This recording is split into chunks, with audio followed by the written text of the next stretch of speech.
কিংবদন্তি সঙ্গীতশিল্পী আশা ভোসলে আর নেই। আজ রবিবার ১২ এপ্রিল মুম্বাইয়ের ব্রিচ ক্যান্ডি হাসপাতালে চিকিৎসাধীন অবস্থায় তিনি শেষ নিঃশ্বাস ত্যাগ করেন। মৃত্যুকালে তার বয়স হয়েছিল ৯২ বছর। হৃদরোগ ও শ্বাসকষ্টজনিত সমস্যার কারণে শনিবার তাকে হাসপাতালে ভর্তি করা হয়। হাসপাতাল সূত্রে জানা গেছে, কয়েক মাস ধরেই বার্ধক্যজনিত নানা অসুস্থতায় ভুগছিলেন তিনি। শনিবার রাতে অবস্থার অবনতি হলে তাকে আইসিইউতে নেওয়া হয়। দুপুরে তার ছেলে আনন্দ ভোসলে মৃত্যুর বিষয়টি নিশ্চিত করেন। আগামীকাল সোমবার তার শেষকৃত্য সম্পন্ন হবে। ১৯৩৩ সালে সঙ্গীত অনুরাগী মহেশকর পরিবারে জন্মগ্রহণ করেন আশা ভোসলে। মাত্র ৯ বছর বয়সেই তাকে পেশাদারভাবে গান গাওয়া শুরু করেন তিনি। ১৯৪৩ সালে চলচ্চিত্রে প্রথম গান রেকর্ড করার পর ১৯৫০-এর দশকে বলিউডে নিজের অবস্থান তৈরি করেন।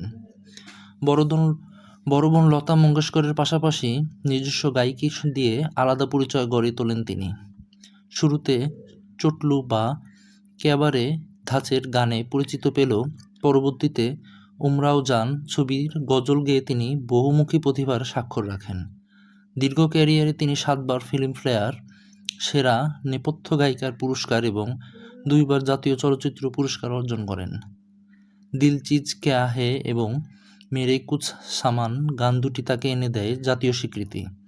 ২০২৩ সালে এক সাক্ষাৎকারে আধুনিক সঙ্গীত নিয়ে তিনি নিজের মতামত জানিয়ে তিনি বলেছিলেন, তিনি নিয়মিত ধ্রুপদী সঙ্গীত শোনেন, তবে মাঝে মাঝে রাহাত ফাতেহ আলী খান, সুনিধি চৌহানের গানও তার ভালো লাগে।